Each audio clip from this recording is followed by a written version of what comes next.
Alladzi 'allama bil qalam, kemudian buat legasi yang sifatnya bisa bermanfaat lebih bagi generasi yang berikutnya. Salah satu caranya dengan menulis. Ya.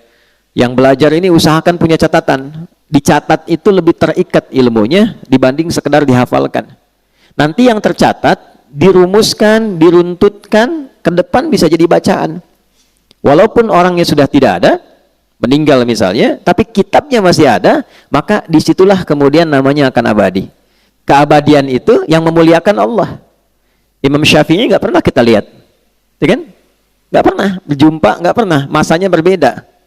Tapi karyanya sampai sekarang masih bisa kita akses, dan dengan itu beliau dimuliakan keabadiannya.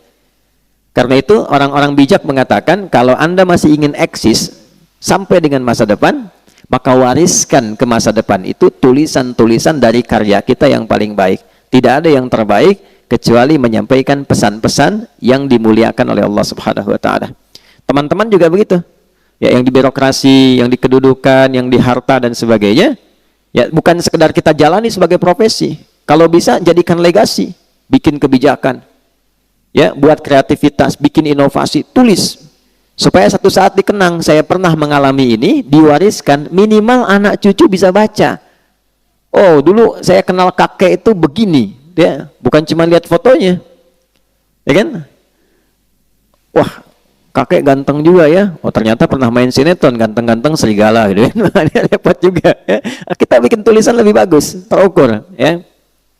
Balik, 'allamal insana ma lam ya'lam. Kemudian yang kedua, selalu berusaha berinovasi untuk menemukan sesuatu yang baru. Ya, jangan pernah terpaku pada satu hal. Cari sesuatu yang baru, bikin kreativitas sehingga lebih berwarna. Nah, cara menemukan ilmu yang baru itu kita sampaikan, itu kuncinya dua. Satu, rajin mendekati Allah, ya kan? Kita sudah ambil dalil ini di Quran surah 18 ayat 65, ya kan? Fawajada 'abdan min ibadina atainahu rahmatan min indina wa 'allamnahu min ladunna ilma. Khadir yang dimaksud di situ. Abdan itu sifat bagi orang yang rajin ibadah. Nah, biasanya ini catat rumus ya. Ini saya belum pernah kasih rahasia nih, tapi pagi ini rahasia di antara kita nih ya. Kita bagi dikit nih. Jadi di Quran itu nabi saja itu panggilannya itu dibagi 3 oleh Allah. Oke? Bagi berapa? 3. Untuk panggilan ya, bukan penyebutan nama. 1 nabi, ya ayyuhan nabi. 2 rasul. And yang ketiga abdun. Kalau misinya adalah pesan untuk menyampaikan informasi di lingkup pribadi dan keluarganya. Ada yang sifatnya khusus, ada yang bisa kita tiru. Itu panggilannya biasanya nabi. Tapi kalau sifatnya informatif untuk semua, informasinya semua akses, itu rasul. Jelas? Tapi kalau disebutkan sifat ibadah beliau yang demikian tinggi, itu panggilannya abdun. Menariknya, tidak ada satupun nabi dalam Al-Quran yang disebutkan kata abdun kecuali bersanding dengan keistimewaan. Ya. Pokoknya kalau sudah abdun pasti nikmat, ni'mal abdu innahu, dan seterusnya. Ya. Nabi Muhammad itu saat diundang Isra dan Mi'raj, hal tertinggi yang belum pernah dialami para nabi dan rasul sebelumnya, itu panggilannya bukan rasul, bukan nabi, tapi abdun. Subhanalladzi asra bi abdihi, bukan bi rasulihi, bukan bi nabihi. Jadi ternyata Allah naikkan derajat kita itu, ditambah gitu, itu saat kita menghamba. Makanya sering saya katakan, kalau kita rajin sujud menunduk, Allah pasti mengangkat. Tapi kalau orang banyak mengangkat, Allah pasti tundukkan itu. Ya, pasti ditundukkan dengan cara apapun. Nah, jadi termasuk rumus ilmu pengetahuan, kalau ingin ditambah ilmunya, Allah kasih tambahan, maka naikkan status abdunnya. Dan di Quran, amalan seorang abdun itu selalu dibuka dengan iman. Iman dulu, baru amalan, baru jadi hamba. Contoh, sholat itu deklarasi keabdunan kita, penghambaan kita pada Allah. Deklarasi pertamanya dalam sholat. Karena itu kita katakan iyyaka na'budu wa iyyaka Kan nasta'in. Ya Allah, kami sekarang menghamba sebagai abdun. Kan? Dan kami mohon pertolongan darimu. Itu pertama kali kita katakan dalam sholat. Kalimat sholat itu dibuka dengan iman. Pertama kali di Quran. Al-Baqarah ayat 3. Alladzina yu'minuna bil ghaibi wa yuqimunas sholah. Iman dulu, baru sholat. Nah, kalau sholat konsisten, imannya diisi bagus, itu persamaannya ilmu diberikan. Di mana ditemukannya? Di Quran surah ke-58, Tarawih semalam, Al-Mujadalah. Di ayat yang ke-11. Ya. Iman dulu, ya ayyuhalladzina amanu, ya kan? Perhatikan kalimatnya. Ya ayyuhalladzina amanu, idza qila lakum tafassahu fil majalisi fafsahu yafsahillahu lakum. Wa idza qila lakum unshuzu syuzu. Yarfa'illahu alladhina, iman dulu, amanu minkum walladhina utul ilma darajat. Kalau iman naik, ilmu pasti ditambah. Pasti itu. Ya, itu sudah rumus. Nah, jadi yang pertama kita coba tingkatkan keimanan pada Allah, rajin sholat. Sholat, ya, nanti pasti akan ditemukan hal baru. Yang kedua, ikuti petunjuk Nabi. Misal, kalau mau belajar, ikuti petuah dari Nabi. Begini cara belajarnya. Keluarkan kitabul ilmi. Kalau mau bisnis, ikuti pola bisnis yang ditunjukkan Nabi.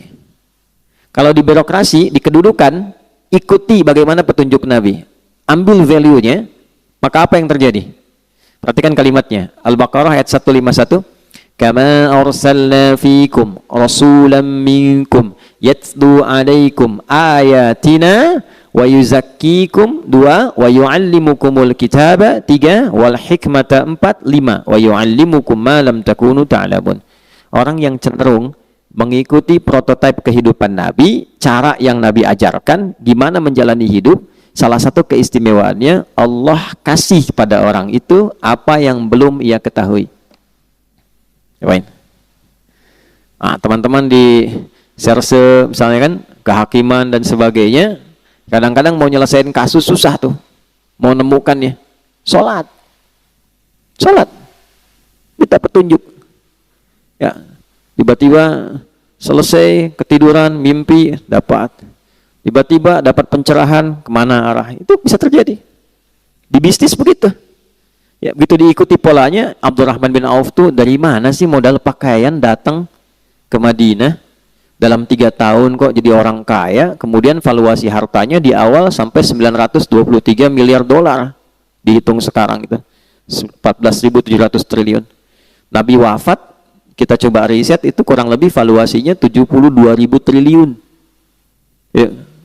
Dan termasuk satu di antara 10 orang masuk surga. Dan selalu punya kreativitas yang baru, yang nggak dikerjakan orang. Orang pilih yang ini, beliau menemukan yang baru. Orang sudah mau deketin yang baru ini, beliau sudah pergi ke kreativitas yang lain. Jadi hebatnya, itu yang dikerjakan orang, itu beliau sudah 2-3 kali 10 step berada di depan.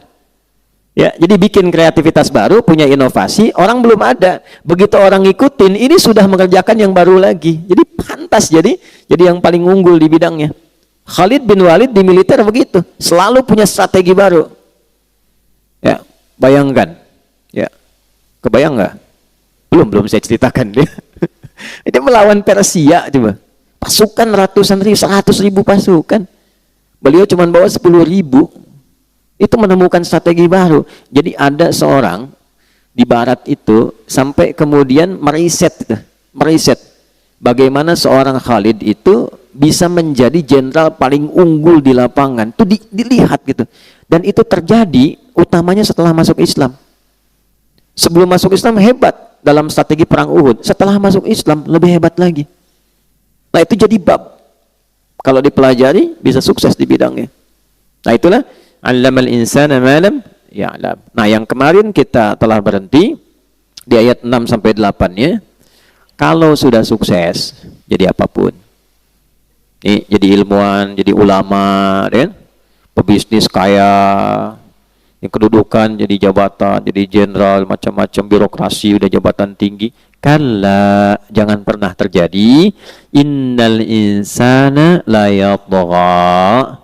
Jangan pernah terjadi munculnya potensi-potensi menyimpang bersikap berlebihan. Ar-ra'ahu istaghna, karena sudah merasa lebih dari sebelumnya. Karena pasti peningkatan sesuatu akan merubah karakter dan gaya hidup. Bab gaya kan sering saya ulang begitu, F1 sama dengan F2, dikonfirmasi di fisika. Metafisik itu dengan fisika dekat. Ya, orang kalau gayanya pelan, nggak kedengaran pukulannya. Tapi kalau kencang, bunyinya kencang. Ya, sama harta, kan sering saya katakan, kalau masih punya 10.000, masih bisa dibagi dua. Nah, makan yuk, gitu ya. Ayo, di mana? Warung Jackie Chan depan, ya, misal, ya. Makan 10.000 tuh, berangkat sama Ihsan. Begitu nyampe sana, Ihsan bilang, aduh saya nggak bawa uang. Tenang, kita bagi dua nih, 10.000 bagi dua. Tapi ketika Mus'ab sudah punya 1 miliar, bisa nggak bagi dua sama Ihsan tuh? Belum tentu. Karena sudah berbeda, kualifikasi sudah lain, itu merubah. Jari bawaan sudah beda, wibawa sudah lain, karakter sudah tidak sama. Normal, nggak apa-apa. Quran bilang nggak apa-apa. Yang dijaga itu jangan berlebihan. Gitu.